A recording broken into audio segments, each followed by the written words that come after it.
So I jump up to the year 1619. They brought in 20 blacks into America, formally, even though we'd had another group of blacks in here around in the 1500s. They've been floating around too off of PD River in South Carolina. And we'd had blacks much earlier, the Folsom people. But let me don't even get into that. But by 1619, they brought in 21 blacks into Jamestown, formally. And those blacks came in as indentured servants. They were traded by a German warship for supplies. Those blacks were free in about year 1624. But something very important happened right before 1624. In 1621, you had a black guy named Anthony Johnson. Anthony Johnson came to the United States in 1621, came in from England as a free black. At the same time, you had those other 20 black slaves brought in here in 1619, the first 20 blacks.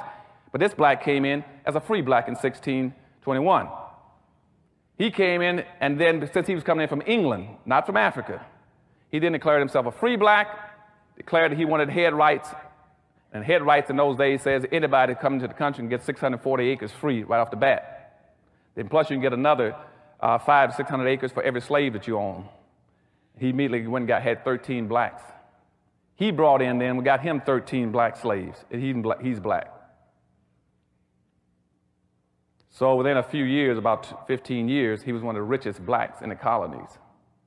But he was enslaving his own people. Now, Johnson was still had it, he's really built up his land now. He had all kinds of land and a whole bunch of slaves, getting close to about 70, 80 slaves now. And a white guy went over to one of his plantations. And one of the black slaves there, named John Castor, asked him, says, why am I a slave here with this guy? He says, I didn't know that, he says he owns me for life. How does he own me for life? And the white fellow who was a plantation owner also said, look, he doesn't own you for life. You know, didn't you contract for indentured servantship? Indentured servantship normally runs 5 or 7 years. What do you mean he's got you for life? This black guy said, I've been working for this Anthony Johnson, this black slave plantation owner, for almost 27 years. The guy said, well, just run off and leave. Forget about him. You don't have to keep working for him. So the black slave, John Castor, ran off. But guess what happened? Anthony Johnson then went to court, and he sued the white plantation owner who had encouraged the black to run off. Sued him in court, and the court accepted Anthony Johnson's claim against this black slave, saying that he owned that slave for life. Now, what happened there never had ever happened on the history of the earth with black folk and in this country, where all of a sudden a person laid claims against an individual for the rest of his entire naked life. And it was a black man.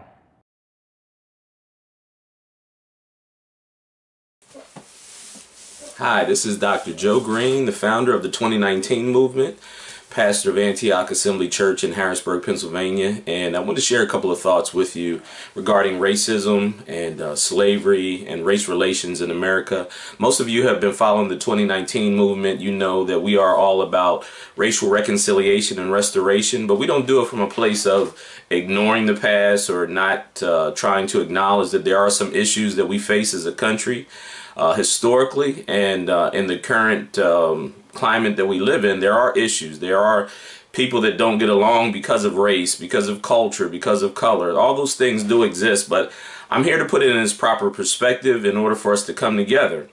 Because at the end of the day, you always have people that don't like each other. Some people will not get along because of race. Some people will not get along because they just don't like each other. You know, you're from a different part of town, you're from a different part of the tracks, whatever the case may be. And we have to understand that that's part of the fallen nature of humanity. It's not a new dynamic. If you think about it, if you look in the Bible, the first murder was Cain slew Abel.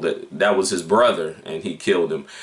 So this whole ideal that racism is the #1 issue that we face in our world is not true. It's a lie, and it's perpetrated by the powers that be. It's perpetrated by the globalists, the ruling elite, and ultimately it's perpetrated by the devil, by the enemy, because that's his job. He's a liar. He's a deceiver. He looks to bring confusion. He is the author of confusion, because the Bible says that God is not the author of confusion. But he's the God of reconciliation. Jesus' ministry was the ministry of reconciliation. And God's desire for us as human beings was that all the families of the earth would come together. All the families of the earth would be united as one. So in order for us to do that, we have to operate in truth. We can't ignore evil and wicked things, and we can't ignore history. But we also have to look at facts, because facts do matter. And one of the tools that the enemy uses in order to lie and to deceive us and to keep us separated is by using our emotions and not using facts. See, racism is low-hanging fruit. It's easy to manipulate people based on race because it's part of your identity. And if someone mistreats you because of your identity, it's deep-seated because of the fact you can't change your skin color. You can't change your culture, your race, where you came from. You can't change any of those things. And because of that, most of us are easily manipulated, especially black people, especially African Americans. We are easily manipulated because of race, because there's such deep-seated hurt and pain that we've experienced over the years. So I'm going to talk about 5 myths about racism and slavery in America, and I hope it brings some proper insight into what's going on in the country, and to help us to resolve, to reconcile with those who truly want to have a relationship with people of color. Because there's some people that won't like you regardless, and we can't deal with that. We can't worry about those issues. We can't. The only thing we can do is ask the system of government that we live in to be fair and equal and balanced. We do demand that. We do hold them accountable. But in the meantime, we can't get so caught up in whether or not people like us because of our race or not, that it infuriates us to the place where we're not doing anything. We're not moving forward as a race. We are continually being manipulated, and we are continually being, taken out of a place of success and prosperity and peace because we're being manipulated because of race. And one of the things, the principles, not just the Bible, but I lean to the Bible as the final authority of all things because the Creator gave us His Word. But just understand that just in a common sense metaphysical level, that if you hold on to hatred and animosity and unforgiveness, it hinders you from moving forward. No one ever succeeds in life by hanging on to hatred, animosity, and unforgiveness. It is a cancer that literally eats you away at the inside. And so let's look at some facts. Let's look at the real issues historically, and let's see if we can come up with some type of understanding in these issues. Railroad. We tend to think of the Underground Railroad like Penn Station, a Grand Central Station. It wasn't like that. It was incredibly difficult to escape from slavery. And as you know, Mr. Black, many of the free Negroes stayed in the South. Do you know in the 1860 census, there were 440,000 about free Negroes. I mentioned that earlier. More than half lived in the states that were the Confederacy and the border states where slavery was free. And they stayed there, ladies and gentlemen, unmolested, including my family in eastern West Virginia. They stayed there because that's where they had their family and that's where they had their property. Remember, their property was, they had to be given property in Virginia and many of these other southern states. What are they going to do? Go to New York? Live in Harlem? Hang out and listen to jazz with Dizzy, Charlie Parker? They stayed where they were raised. And many of them, this is the worst, the dirtiest secret in African American history, is that a surprisingly high percentage of the free Negroes in the South owned slaves themselves. And some of them owned, we explain it away by saying, oh, but they only own their mother, or they only own, yeah, they own their mother, they own their sister, they own their wife, and they own some other workers too.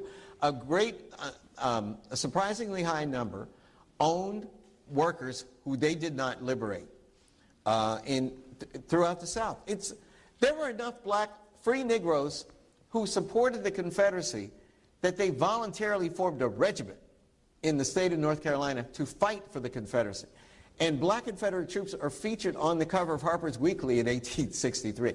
Frederick Douglass used this as an argument to make Lincoln allow black men to fight. Wow. Because remember, Lincoln didn't want to do it. Lincoln made a famous statement in 1862. He said, I suppose we could arm them, but if we did, their arms would end up in the hands of the Confederates within a week, because he thought that they were incompetent, not smart enough to win. And eventually, as I said, the North was losing the war. Frederick Douglass was agitating, and this book by Casemore persuaded him to change his mind, and incrementally. So again, it's not only the myth makers who created the idealized Lincoln. We have our own myth makers in the African American historical establishment.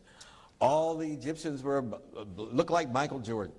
All our people were black gods and kings. You know, we were not complicitous in the slave trade. There wouldn't be a slave trade.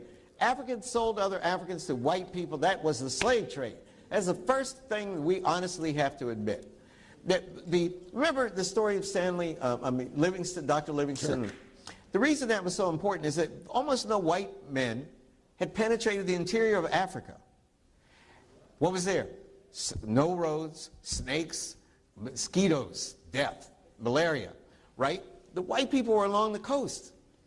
It was black kingdoms like Queen Njinga's kingdom in Angola. What's now Angola? Ghana, Dahomey. They grew rich from the slave trade, selling other Africans. They would go and wage wars just to sell other black people to white people. This is something we've been so ashamed about, we pretend that it's not true. It is the nasty, dirty secret of African American history. We are just as corrupt and despicable as any other people. And if we have the right to oppress, we will oppress just like the white man oppressed us. That is human nature. Unfortunately, that's just the way it is. And the only way to overcome that is to be honest about it. Is to be honest about it, admit the truth, and then all try to do better. As my main man, guy I admire so much, Cornel West, says, we're all recovering racists. We're recovering, we're all recovering racists.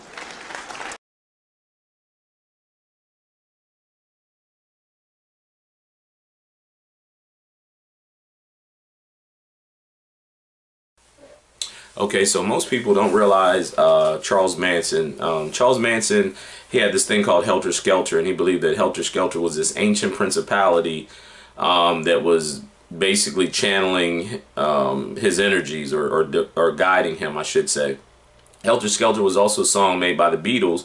Most of you may know that the Beatles were occultists. Most of the rock and roll bands from the 60s, the Beatles, Rolling Stones, The Who, all those groups, you know, some of the singers like not Marilyn Manson, you know, a lot of these singers from the 60s were into the occult, so they channeled demonic energy, if you will, under the leadings of Aleister Crowley, the teachings of Aleister Crowley. So the reason that's important to understand what the occult goes back to Mystery Babylon religion, Nimrod, who was an antichrist. And so that system of religion, that system of worship has continued to parallel throughout history. And it's the devil's religion, basically. And it's a way that he uses what he uses to gain control and power and to push his agenda.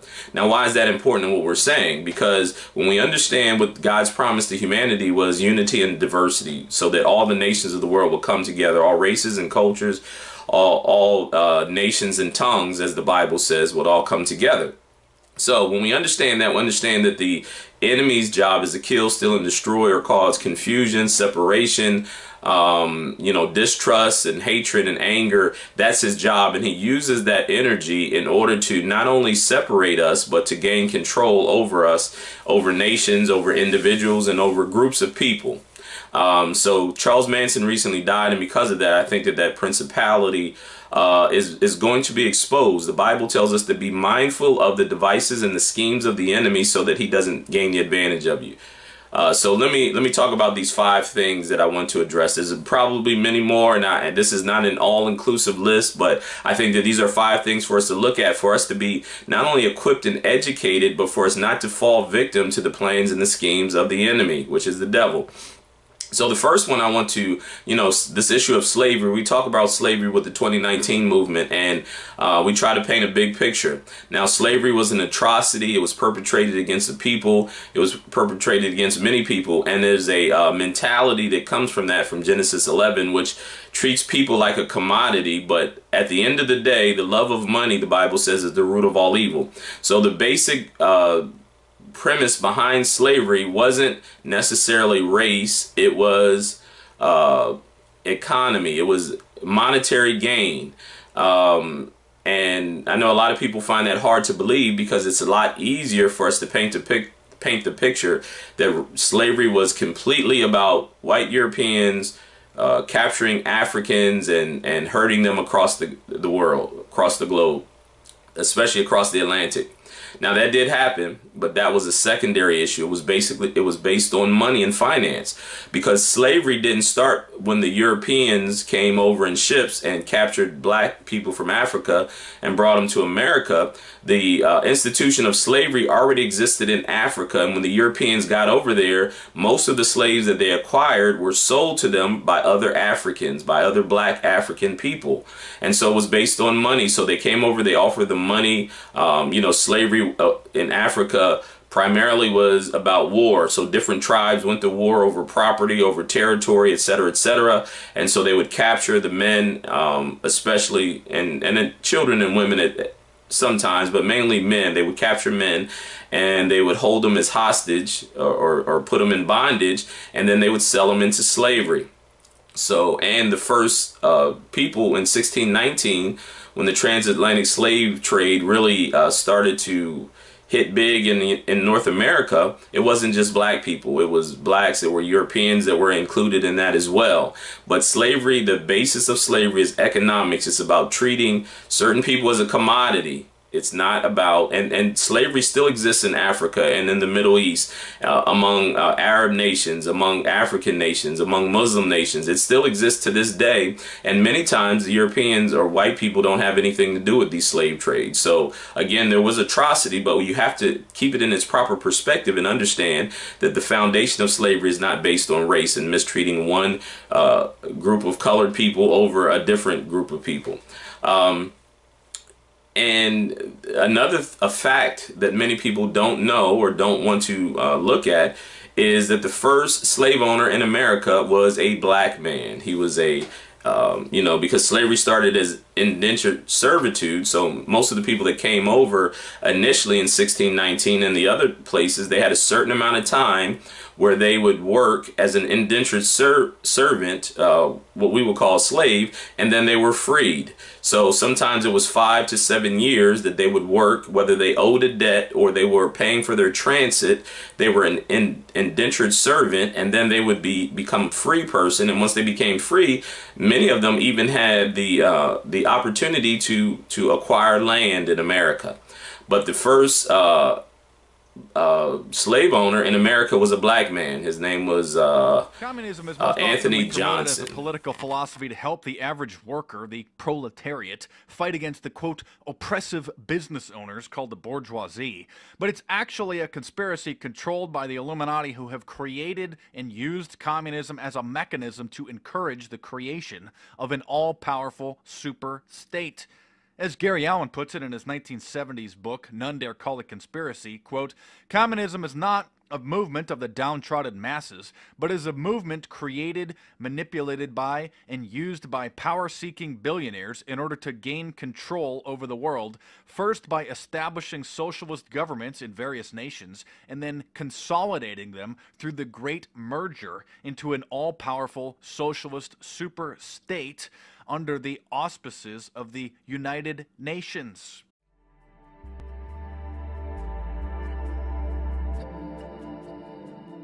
Though his family converted to Christianity, Karl Marx became a Satanist during his university years. In a poem entitled Pale Maiden, Marx wrote, "Thus heaven I forfeited, I know it full well. My soul, once true to God, is chosen for hell." Over time, Marx became a 32nd degree Mason. Karl Marx met up with German philosopher Friedrich Engels. Engels joined a revolutionary group 10 years earlier founded by Giuseppe Mazzini. It was Engels who would feed Karl Marx physically and intellectually for life. Marx published the Communist Manifesto in 1848 based on a draft from Engels. The manifesto was commissioned by the Communist League in London, whose history can be traced back to the Jacobin Club and the Illuminati. The foundations of communism are identical to the goals of the Illuminati. Karl Marx was always looking for money. He found it when Nathan Rothschild gave Marx several £1,000s to finance the cause of socialism through the Hegelian dialectic. Marx wrote Das Kapital in 1867, which became known as the Bible of the working class. While his Bible called for the working class to rise up and overthrow the financial bourgeoisie, Marx evidently did not practice what he preached. In an 1864 letter to his uncle, Marx announced that he made £400 on the stock exchange. Nikolai Lenin picked up where Karl Marx left off. Lenin admired Mikhail Bakunin, who wrote, "The evil one is the satanic revolt against divine authority. Satan, the eternal rebel, the first free thinker, and the emancipator of worlds." While attending university, Lenin became a Mason. The communist plan for the conquest of the United States was explained to the American comrades by Moscow's agent, Joseph Pogany. Pogany was sent to this country by Stalin for the specific purpose of laying the groundwork for the agitation that would eventually develop into a Negro revolutionary movement. American Negro Problems was published in 1928 by Joseph Pogany using the alias John Pepper, and carried the official communist line for America. The Workers' Communist Party of America, in its fight against imperialism, must recognize clearly the tremendous revolutionary possibilities of the liberation movement of the Negro people. The Black Belt of the South, with its starving and pauperized Negro farmers and Negro agricultural working masses, with its Jim Crowism, its semi-feudal status, and its political system still bearing the earmarks of the period of slavery, constitutes virtually a colony within the body of the United States of America. The Workers' Communist Party of America puts forward correctly as its central slogan, abolition of the whole system of race discrimination, full racial, social, and political equality for the Negro people. But it is necessary to supplement the struggle for the full racial, social, and political equality of the Negroes with a struggle for their right of national self-determination. Self-determination means the right to establish their own state, to erect their own government if they choose to do so. The Negro communists should emphasize in their propaganda the establishment of a Negro Soviet Republic. In 1934, the communist writers James W. Ford and James S. Allen further defined the Soviet Negro Republic. The actual extent of this new republic would in all probability be approximately the present area in which the Negroes constitute the majority of the population. In other words, it would be approximately the present plantation area. It would be certain to include such cities as Richmond and Norfolk, Virginia, Columbia and Charleston, South Carolina, Atlanta, Augusta, Savannah, and Macon, Georgia, Montgomery, Alabama, New Orleans and Shreveport, Louisiana, Little Rock, Arkansas, and Memphis, Tennessee. These cities, and the cities which lie within their spheres of influence, became known in communist writings as the Black Belt of the South, and were to constitute the nucleus of a future Soviet republic.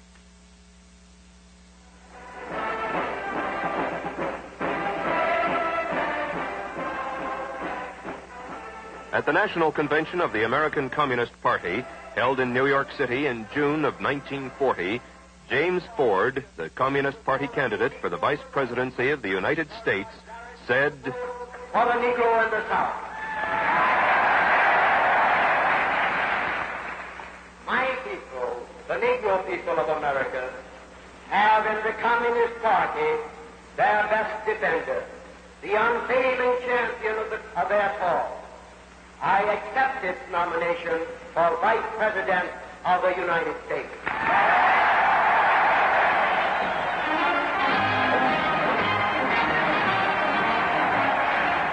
By this time, the communist champions of the Negro race had hidden the revolutionary ideas and slogans for a Soviet Negro Republic behind the humanitarian banners of jobs, security, civil rights, and peace.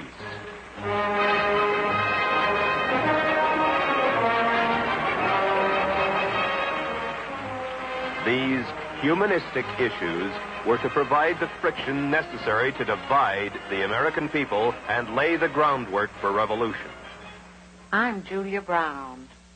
For 9 years, I was a member of the Communist Party, serving as an undercover agent for the FBI.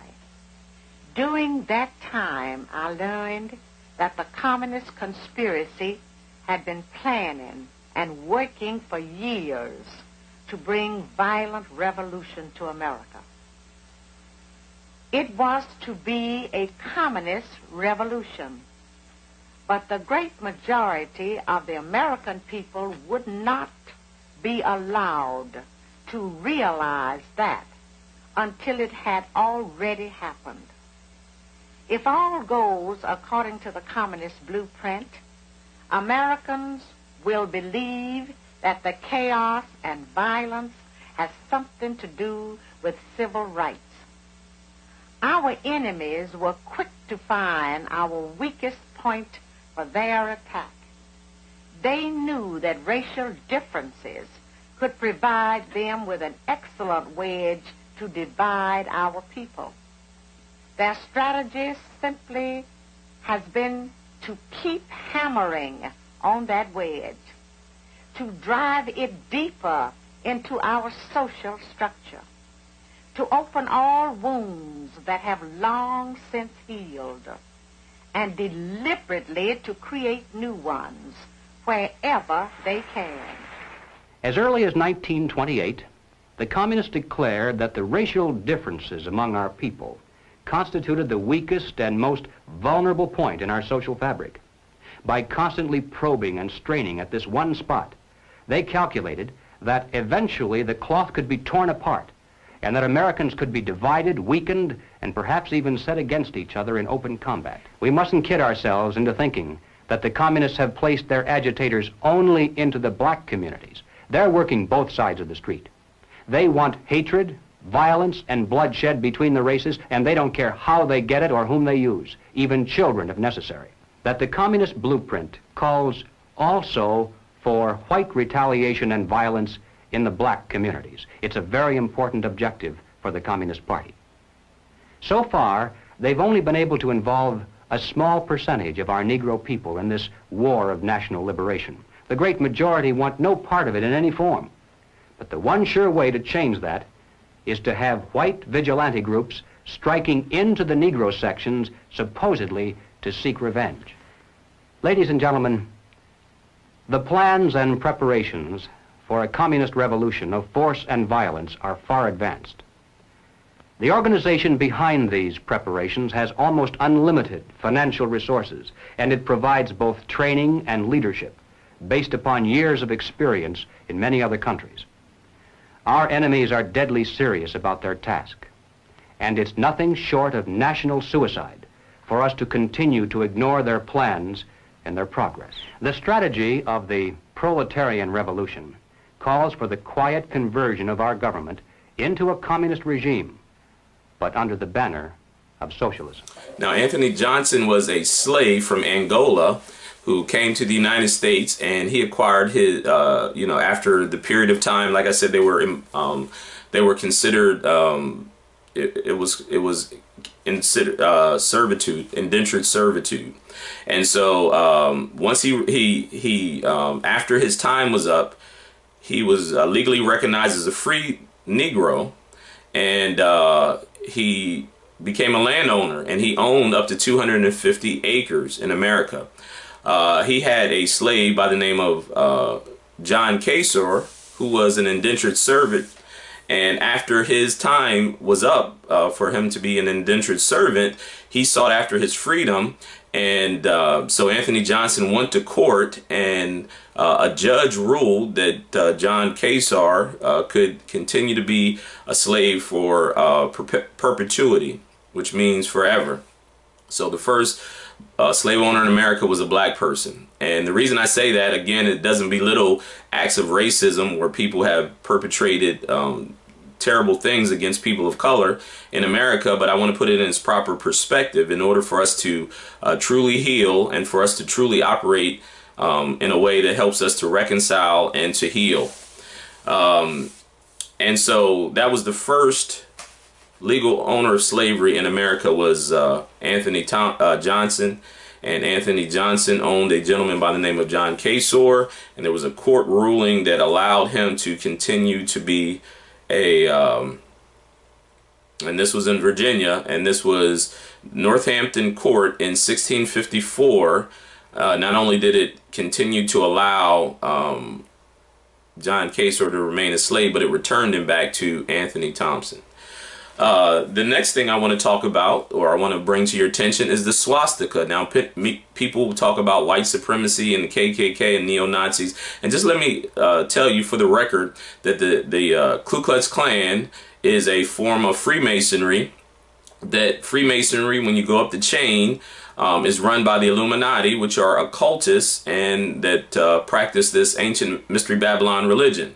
So when you understand that, you understand the spirit that's behind these things. The KKK and all these things are actually Masonic organization. If you read Albert Pike, Dogmas and Morals, he was the one who founded the KKK. He was also a very high-ranking Mason, and he wrote the book Dogmas and Morals, which outlines the Masonry in America, in the United States. So the KKK, or the Nazis, I should say, we watched the swastika and we think that that's a neo-Nazi sign, but it wasn't. It was used by the Nazis, but it's an occult symbol. And if you look in the Far East, you will see swastikas all over the place. It's an occult symbol that has been used even before Nazi Germany, but because the Nazis were occultists, they were Kabbalists, they were Kabbalistic Jews. Hitler and Karl Marx and Joseph Stalin were all Ashkenazi Kabbalistic Jews. They were occultists at the end of the day, and they had occult practices, which they, of course, killing people and sacrificing people and doing all the demonic things that they did. They were actually agents of the enemy, of the devil. So the Nazi symbol is not one of white supremacy or racism, but it's occultic. Because the Jews, when you think about it, they not only killed Jews and blacks, the Nazis, they not only killed Jews and blacks that were included in that, but they also killed other white Europeans as well. Just like Stalin and all the rest of these wicked people of the 20th century. And another thing I want to bring to your attention is the Nazis were not conservatives. Like, they try to equate white Republicans and conservatives with the Nazis or neo-Nazis, which they're not the same people. But the Nazis were actually socialists. The Nazi Party was actually called the National Socialist German Workers' Party, but they abbreviated it to Nazi. And so when people want to equate capitalists or greedy businessmen or those type of people with fascist or Nazis, it's an error, because Hitler was a socialist. Socialism is a tool of communism, and it is a way to control the masses. And what communists and socialists ultimately do is they destroy the middle class and they become the ruling power. That but the only difference in certain types of government where you have a fascist or a dictator, you have more people that are communists, you have more people in the government, but they all ultimately control the masses. They just use government to do so. And so you have to understand these things in order for you to properly understand what's going on. I hear people all the time that will consider themselves liberal or socialists, and they will call other people fascist, or neo-Nazis, but the Nazis were socialists, because socialism makes way for communism, which is a way to control the people, control the masses. There has been no fascist government of the 20th or the 21st century that has been formed from capitalism or a free market economy. A free market economy actually creates wealth, it creates a strong middle class, and it allows the people upward mobility.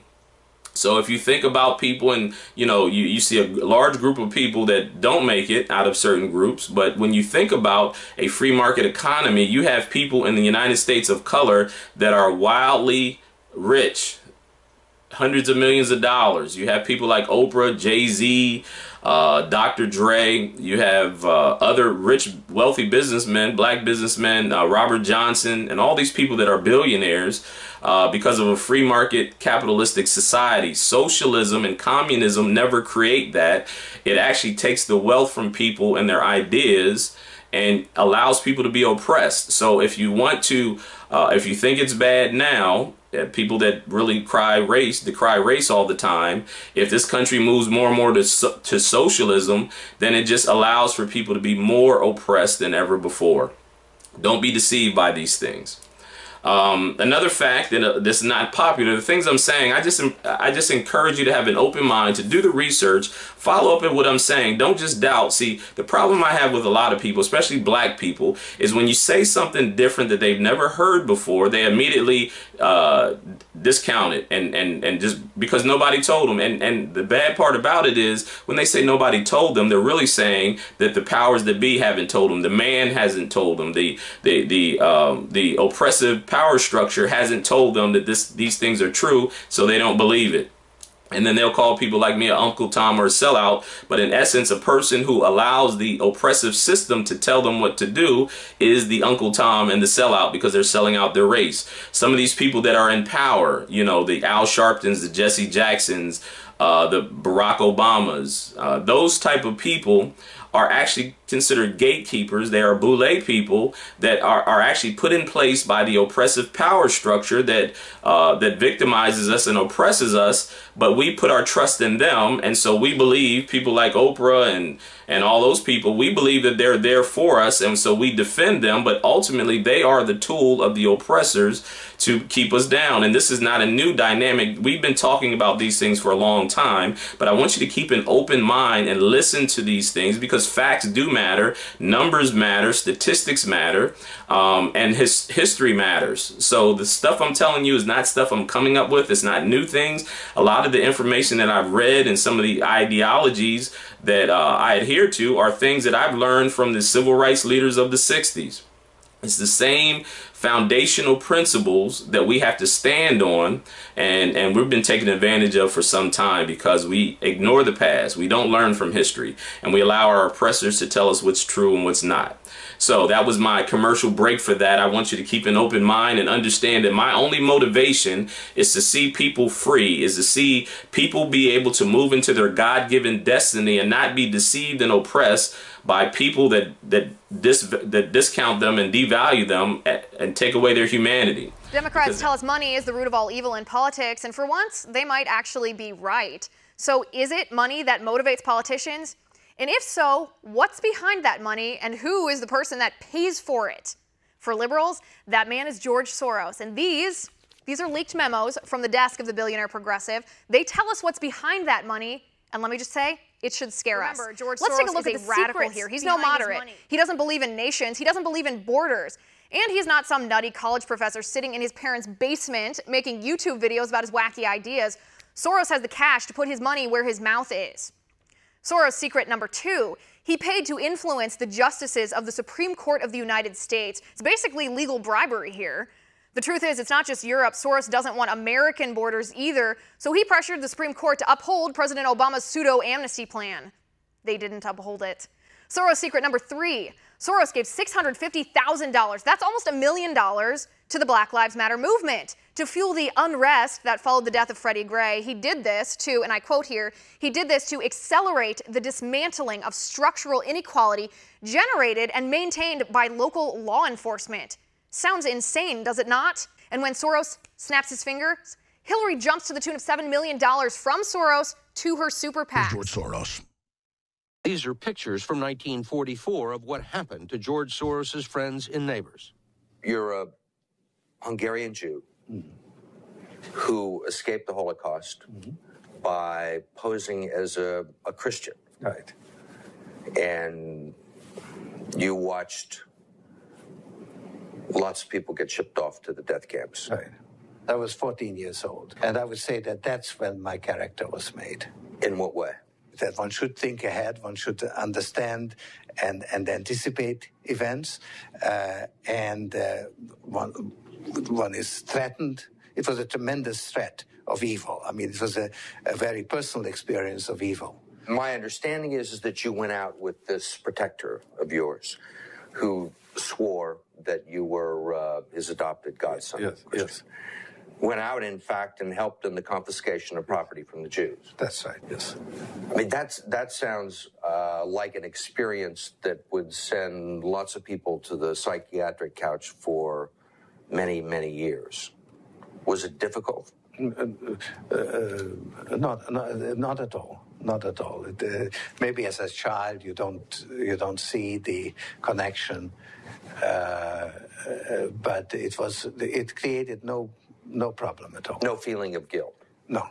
And suspected Russian-backed hackers exposed thousands of documents connected to one of Hillary Clinton's top donors and his network. The documents reveal billionaire George Soros has given a pro-Hillary super PAC millions of dollars while also donating to groups who oppose Israel. U.S. annually, the hacked documents raise questions about Soros' influence over Hillary Clinton, who praised him back in 2004. We have been given an extraordinary blessing, and at this moment in time, our country needs us, and we need people like George Soros, who is fearless and willing to step up when it counts. During this election, Soros has donated millions to Democrats, including $8 million to super PACs supporting Hillary Clinton. Clinton has not said whether she will renounce support from Soros or give back any of the donations. Sani Unatoa, One America News.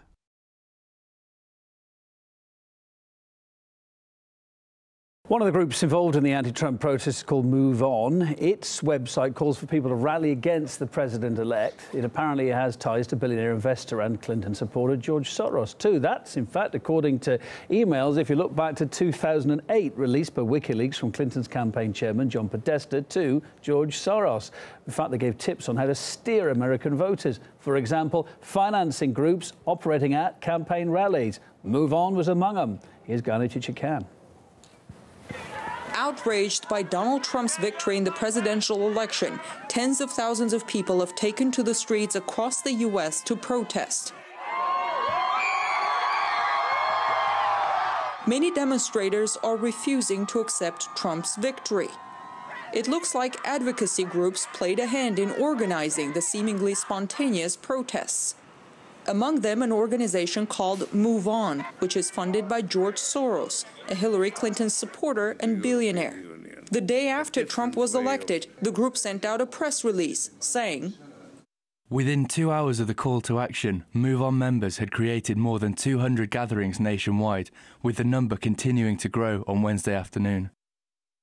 The presidential campaign showed there is no love lost between Donald Trump and George Soros, who was one of Hillary Clinton's top during the election campaign. But apparently Trump's victory in the election didn't stop the Soros organization from campaigning against him. Those who are stirring it up, and they do, many of them work for George Soros's front organizations, are really telling those innocent protesters and perhaps less innocent protesters that they're in danger, that they're endangered by Trump, even though Trump has done nothing but preach unity since he actually won the elections. In essence, what the opponents of Trump now are doing is exactly what they accused him of planning to do if he lost, which is disputing the results of an entirely fair election. It's an election where they've had all the media power and more of the money, and yet they've lost to him and to the voice of those ordinary people in the American shires who are normally ignored and forgotten. George Soros is known for stirring up anti-government protests in other countries, and it looks like the upcoming Trump administration might see a few.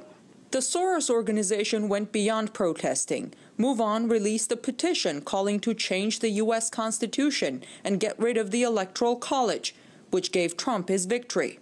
There are now some apparently well-funded attempts to undermine Trump's victory in the election. The irony is that many Clinton backers who are now slamming America's electoral system were praising it and scolding anyone who criticized it just days before the vote. In Washington, I'm Ganesh Chakya. That's what the oppressive system does. That's what the socialist, communist, the one world order, the new world order that they're trying to implement, the synagogue of Satan, as the Bible says, the international bankers, they want to victimize and oppress the masses, and so they use these tools. So we're supposed to be mindful of these tools and not to allow it to take advantage of us.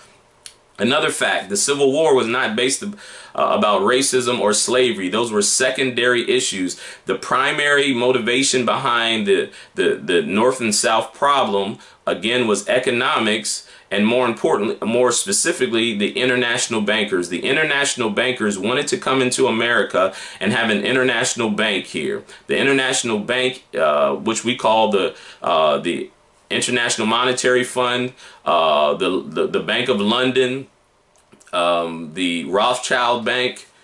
In America, it's the Federal Reserve Bank, that's also run by the Rockefellers, the Rothschilds, and other wealthy families. That is the international bank. Because what happens is they had been trying to get into America to control America, and there was a lot of resistance. One person in particular, Andrew Johnson, fought against them. Abraham Lincoln fought against them. JFK fought against them. And many others fought against international banks coming to America. And so Abraham Lincoln was fighting against the international bankers, because you have to understand that the international bankers were behind the slave trade. These Kabbalistic Jews were actually the ones who were funding the transatlantic slave trade. And they had a heavy influence in the South, because most of the slave traders were in the South. Virginia and South were actually, they had a lot of influence there. So they wanted to bring their international banks into the nation. And so Lincoln and others fought against that. And I don't know if Lincoln really, I've heard stories on both sides about Lincoln. Some people say Lincoln really was racist and didn't care about blacks. Some people say that Lincoln really thought that slavery was horrible. I've heard both accounts, but that's not the point of this. The point of this is that ultimately that Lincoln was fighting against the international bankers from coming to America, which is why states' rights was such a big deal, because Lincoln was trying to ban the international banks, whereas people in the South, and see, think about this, the South was very wealthy because of slaves, in part because of the slave trade.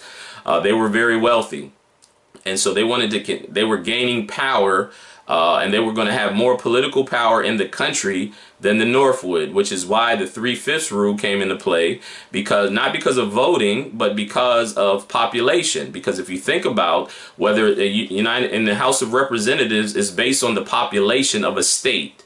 And so if you have states that have a whole bunch of slaves there, that added to their population, but these slaves couldn't vote and they had no type of influence or voice. Because if you're a slave, think about this, you couldn't have a political opinion that differed from your slave master. So what the North did is they forced their hand, and the slaves were only considered 3/5 of a person, because they understood that if they allowed the slaves to have full personhood, then they would it would give more power and influence to the South, and they would be able to push their agenda. So this was all about economics, primarily about economics, states' rights, and all these other things. Lincoln said that he had two great enemies. He had the enemy of the South, the Confederate Army of the South, and he had the international bankers. Those were his two greatest enemies. He said out of those two enemies, the international bankers are the ones that he feared the most, the ones that he felt that had the greatest opportunity to tear the nation apart. And so what the international bankers have done historically is they have loaned money to nations to fund wars. That's one of the main ways that they gain that they make money, is by funding wars. And so when the Civil War was about to start, the international bankers went to Abraham Lincoln and they offered to loan him some money, but the interest rate on the loan was so high that Lincoln rejected them. And once he rejected them, he not only rejected them, but he also rejected the international banks coming to America, because if they would have loaned Lincoln money and he owed them money, then they would have had the right, I think, to come into America and to influence the political system in America, and Lincoln rejected that. So what the international bankers did was they wanted to get France, they were going to get France to come in and to help the South fight against the North. But Russia stepped in, and Russia, you had the czars in Russia, that they actually threatened the international bankers in France that if they got involved, then Russia was going to get involved and fight on behalf of the North, and the Russians were a very powerful army. So what happens is, this was, you know, in the 1860s when the Civil War happened. The Civil War is over, the North wins because France didn't get involved. Then you had the abolishment of slavery, but then an interesting thing happened because Lincoln and others fought against that. After Lincoln was gone, you had people that came into power that allowed the international bankers to come in. And in 1913, you had the Federal Reserve Act on Jekyll Island. They voted at night for the Federal Reserve Act. The Federal Reserve is a branch of the international Rothschild banking cartel that is now controlling much of our political power and our banking system in America. And so the Federal Reserve now comes in 1913, and so to repay the Russians, the international bankers stirred up the Bolshevik Revolution, the Communist Revolution of 1917, which overthrew the Tsars and the family of Russia. And so then they gained power by communism and by taking over, because like I told you, communism, socialism are just arms of the international bankers, what we call the Illuminati, in order to control the masses. So you had that happen. 1913, the Federal Reserve comes into play, and so all the things that Lincoln fought against were done away with. Then in the 1960s, you had JFK. JFK was passing legislation to take the control of our money printing back to Congress, because our Constitution says that Congress is the one that's supposed to print money. But right now in America, the Federal Reserve prints money in the United States, which is why your money on it says Federal Reserve note. The Federal Reserve controls that. All these things are tied in together. Like I said, that's why I started with this whole Synagogue of Satan thing, the Mystery Babylon religion, the Kabbalists, the Ashkenazis, and all those other things. They're all tied in together. And what they're doing is they're using racism and racial unrest and distrust, class warfare, and all those things in order to push their agenda. So Kennedy passes legislation. I think it was Bill 11110 or something like that. I might have the numbers wrong, but he was passing a resolution that was going to give the power back to Congress to print money. Kennedy gets assassinated, and soon after he gets assassinated, LBJ comes in and they overturn that legislation that Kennedy was going to pass, and it gives control. It allowed the Federal Reserve to continue to control our money system. Nathan Rothschild, one of the Rothschild family, said, he was quoted many years ago in saying that I don't care who's in power. If you give me the ability to control a nation's money supply, doesn't matter who's in office, I will control that government. And so anyway, let's fast forward a little bit. Point number 4, the Communist Party is a tool of the international bankers, like I said before, and they push their agenda. Why is that important? That's important because they use socialism in order to control the masses. LBJ, who started what's called the Great, the Great Society, was basically, it was a socialistic plan. It was a plan. It was a form of socialism, which is why he started the war on poverty.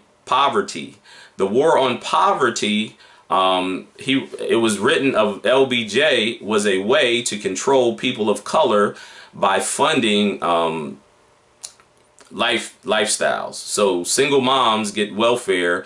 If a woman who has a child with a man, if they get married, they immediately get taken off of welfare. And I'm not knocking anybody on welfare. I'm just telling you the philosophy behind these things, and these are well documented. This is not something I'm coming up with. So LBJ, who was an avowed racist and reported to be, allegedly he was a KKK member, and I have some of his recordings where he calls black people the N-word, and he was coming up with a strategy and how to control them. So he came up with this thing called the Great Society. He started the war on poverty, where they funded the welfare system as a means to get black people loyal to the Democratic Party, and also to break down the family structure in the black community. Again, these are all documented. You can look it up for yourself. Socialism is just a tool of the communists, which is a tool of the Illuminati. And so that's why it's so important for us to realize, especially as black people, this unwavering loyalty to the Democrats. Basically, we are actually supporting the very strategies that were meant to keep us controlled and oppress us and break down our families. And so if you look at all the main legislation over the last 150 years that have damaged black people, it was done by the liberal Democrats. It's true that a Democrat president, Lyndon Johnson, shepherded the 1964 Civil Rights Act to passage. But who voted for it? 87% of Republicans voted yes to only 61% of Democrats who voted yes. In the Senate, 82% of Republicans favored the law, only 69% of Democrats. And among the Democrats who voted against it, Al Gore Sr., Robert Byrd, and William Fulbright. Robert Byrd would become majority leader of the Democrat Party. William Fulbright, Bill Clinton's primary mentor. The Republican presidential candidate in 1964 also opposed the Civil Rights Act. Barry Goldwater had been an enthusiastic backer of the 1957 and the 1960 Civil Rights Acts, both overwhelmingly opposed by Democrats. He was a founding member of the Arizona chapter of the NAACP. He hired many blacks in his family business and pushed to desegregate the Arizona National Guard. And he had a good faith objection to some features of the 1964 Act, writes Charon, which he regarded as unconstitutional. Goldwater was no racist. The same cannot be said of Fulbright, on whom Clinton bestowed the Medal of Freedom. Fulbright was one of 19 senators who signed the Southern Manifesto defending segregation. I've written about this at length myself, but I just want to repeat it. Okay, but didn't all the old segregationist senators leave the Democratic Party and become Republicans after 1964? No, just one, Strom Thurmond. The rest remained in the Democratic Party, including former Klansman Robert Byrd, who became president pro tem of the Senate. Former racists of both parties renounced their old views. Kevin Williamson of National Review points out Johnson himself voted against anti-lynching laws and poll tax repeals as a senator. And neither party has a perfect record on racial matters by any stretch. But it is a libel to suggest that the Republican Party, the anti-slavery party, the party of Lincoln, and the party that traditionally supported civil rights, anti-lynching laws, and integration became the racist party after 1964. The so-called Solid South Democratic voting pattern began to break not in the 1960s in response to civil rights, but in the 1950s in response to economic development in the Cold War. Black voters in the North, who'd been reliable Republicans, began to abandon the GOP in response to the New Deal, encouraged by certain activists to, quote, turn Lincoln's picture to the wall. That debt had been paid, said Robert Vann. In the 1940s, the GOP garnered about only 25% of Southern votes. The big break came with Dwight Eisenhower's victories. Significant percentages of white Southerners voted for Ike, though the Democratic Party remained firmly segregationist, and though Eisenhower backed 2 civil rights bills and enforced the Brown decision by federalizing the National Guard. They also began to send Republican representatives to the House. So these Republican gains came not from the most rural and deep South regions, but from the newer cities and suburbs. If the new Southern Republican voters were white racists, one would have expected that Mississippi and Alabama and Georgia would have been the first to turn. Instead, as General Alexander notes in The Myth of the Racist Republicans, the turn toward the GOP began in Virginia, North Carolina, Texas, Tennessee, and Florida. Eisenhower did best in the peripheral states. And Alexander concludes, the GOP Southern electorate was not rural, nativist, less educated, afraid of change, or concentrated in the Deep South. It was disproportionately suburban, middle-class, educated, young, non-native Southern, and concentrated in the growth points that were the least Southern parts of the South. The point is, folks, Rangel is peddling a libel, and Republicans should say so loudly and often. No, the Republicans didn't change places with the Democrats. Yes, the Democrats have rewritten history and have hijacked the so-called civil rights movement, which now attacks with a broad brush law enforcement, opposes the voting franchise by refusing to support efforts to ensure that only those who can vote will vote, and promotes massive big federal government, socialism and redistribution of wealth, and all those things that are anti-liberty, because that's what they are. It was the Republicans who actually supported and pushed the Civil Rights Bill. The Democrats voted against it, the Voter Rights Act. The Democrats pushed against that over and over and over again. The only reason that LBJ supported it was because he knew that if he could get the fate, because the whites in America were split between Democrats and Republicans, conservatives and liberals. Now you have people of color that now are able to vote and have political influence, so he starts the war on poverty in order to get their loyalty. Lax immigration laws allowing people from Mexico and other immigrants to come in. The Democrats position themselves as a friend to those groups of people. They let them come in so that they can gain political influence. That is a strategy that they use. They don't necessarily care about these people on a federal level, but they use it as a strategy to control us. So when you do that, not only do you fund bad behaviors, you get people loyal to your particular party and your ideology, keeps them beholden to you, keeps them in bondage and obligated to you. But then on the other side, you have to continue to push the narrative of black versus white in order to control them. So what the communists did was they came up with a way to help to, they thought in the 60s that they were going to be able to destabilize the United States through race riots and race wars, and so that they could come in and take over the nation.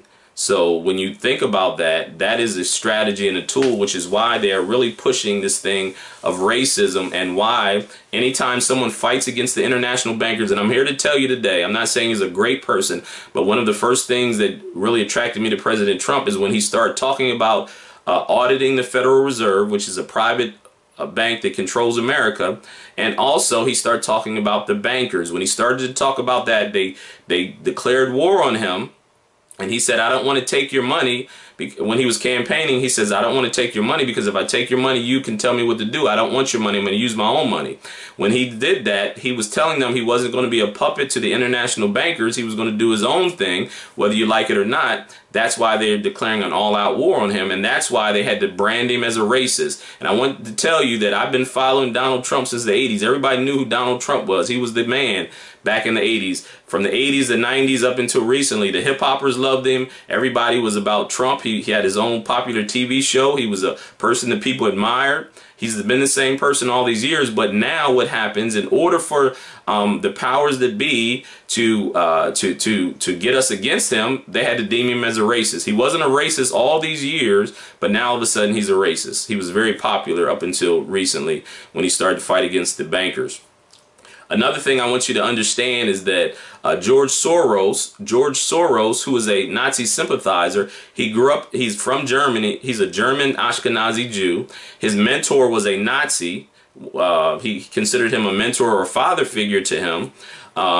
George Soros, who's a billionaire, he is pushing that same agenda because George Soros funds Black Lives Matter. He funded Antifa, or he funds Antifa, which is the anti-fascist thing, which is very ironic that he, of all people, is funding Antifa, but it's for his political agenda. He funded the riots in Ferguson, Missouri, after the Mike Brown incident, and that's all documented. It's not my opinion. This is a fact. He funded the riots. He hired people to ride across the country. So when you saw all these riots stirring up, especially after Trump was president, most of these people were paid for by George Soros run organizations. They actually used to put ads in the paper for people. They would pay them $15 an hour to go out and to riot or to protest. So these aren't accidental things. These aren't organic, homegrown protests. It's being orchestrated by the powers that be. And you got to understand that. You have to not be taken advantage of by them. So George Soros, he also, in Charlottesville, they have eyewitness accounts of people that were local in Charlottesville that saw the people that were called neo-Nazis and the people from Antifa getting off of the same buses. They were bussed in and they stirred this up. The guy who organized the rally, who they called a neo-Nazi white supremacist, was an Obama supporter. So he was being used as a tool in order to stir up this whole situation. They paid people from Antifa and from the white supremacy groups to go there and to protest. They were well organized and well funded, and so people wanted to believe that it was just the stirring up of racial unrest and how much tension it was. It was all orchestrated by the powers that be. You got to understand that. Don't let them take advantage of you. It was well funded and well organized. And the thing of it is, they try to make it seem like there's a rise in neo-Nazism, and that's just not true. I'm not saying that there aren't people that have hatred and animosity, but it's not this big epidemic like they're trying to make it to be. The media is complicit in this whole situation. Now let's look at some statistics, and I'm going to close with this. Statistically speaking, more people are killed and have more violent acts done towards them or perpetrated against them worldwide and nationally by people of the same color. So people will make you think racism is it. That is the end all to be all problem that we face. It's not. It's just being pushed as that to instill fear and hatred and distrust about people. And I'm not saying that there aren't racist or racist incidents. That's not what I'm saying. I'm saying that they make it bigger than it is to instill fear in you and to make you believe that that these things are going to happen. That racism, this race war is going to happen. It's a self-fulfilling prophecy because they're trying to make you believe that this is going to happen. And once this happens, then everybody's in, it's going to be a big race war. They're pushing it. And ultimately, if we don't understand that and recognize that, if we don't understand that, then we will fall victim to the strategy that they're employing. So 90% of the people worldwide and nationally that are killed by people of the same color or the same race as them. Especially in America, 90% of black people are killed or have acts of violence perpetrated against them by other black people, not by white people. Another statistic is that black on white crime is 2 times more prevalent than white on black crime. So black people perpetrate 2 times more violent acts against white people than white people do against black people. But if you watch the media, you wouldn't think that. You would think that there's a bunch of white people just randomly walking around trying to kill black people or jump on them. And that's not the case. Statistically speaking, that is not true. And that's why a lot of people, and when I get into debates with black people, a lot of times they'll say, well, numbers can lie, or you can make numbers mean anything, or what's statistics? But see, if you leave out the facts, because facts do matter, if you leave out facts, then you can manipulate people based on their emotions, and that's what they're doing. They're manipulating people based on their emotions. So facts do matter. So black on white crime happens 2 times more than white on black crime. Also, white people are 2.5 times more statistically more likely to be killed by a cop than a black person. Whites are statistically 2.5 times more likely to be killed by a police officer than a black person. Why is that important? It doesn't mean that it's not disproportionate, but what it means is, why is it that you never see a white person get killed by a cop on CNN? The only time you see acts of violence on CNN and other places is when you see a black person get killed by a white cop. Now, why is that important? The reason that's important is because it lets you see that it's an agenda that they're pushing, and they are trying to fan the flames of racial unrest and violence and mistrust and hatred towards each other. That's the purpose behind that. That's why they never show you the fact that some white people get killed by cops as well. Because if you saw that, then it would change the narrative to where police may need better training. There's a bunch of cowboys running around here with guns. You got to screen cops better, do more psychological profiles on them. Those would be the narratives, as opposed to just saying that the white, and I've heard people say this, white cops are driving around, it's open season on black people. And that's not the case. What they do is they push that agenda in order to continue to promote what they're trying to promote, which is racial unrest. And I'm going to say this, and I'm going to, a couple more minutes, I'm going to bring this to a close. Here's the thing that bothers me the most about what's going on. because black people have been manipulated and socially engineered that Trump is the boogeyman, the bad guy. He is it. He is a neo-Nazi. He's a white supremacist. And that's all a bunch of lies. It's not true. It's not based on facts. It's just the narration that has been pushed by the mainstream media, which is controlled by the powers that be. And black people are easily manipulated because, like I said, racism is low-hanging fruit. And so white people, black people buy that Trump is a racist. He's the big bad boogeyman, and our problems are going to be so messed up. Now, the reason I don't have respect for that position in our leadership, people that are on the news or in popular media, is because all of them were silent when Obama was the president. When you look at Black Lives Matter, when you look at the riots that happened in America, when you look at these police shootings that they showed on CNN, they all happened while we had a black president and we had a black attorney general. An attorney general is the #1 cop in America. He is the #1 cop in America. We had Eric Holder, and then we had Loretta Lynch. They were both people of color. We had a president that was black for 8 years. And in all those police shootings, all the riots and all these things that happened, nobody got charged. George Zimmerman was still walking around. Darren Wilson, who killed Mike Brown, still walking around. So you guys are crying out, but none of you held the president or the attorney general accountable for those things. If race was so bad, then how come when we saw these things happening, nobody said to President Obama, you let us down? The same time he was president, he's from Chicago. 500-600 people are getting murdered in Chicago every year, most of them black males.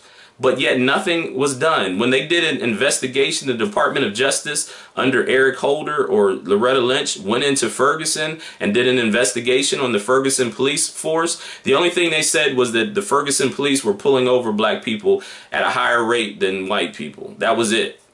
Nobody got charged. Nobody went to jail. Nothing happened.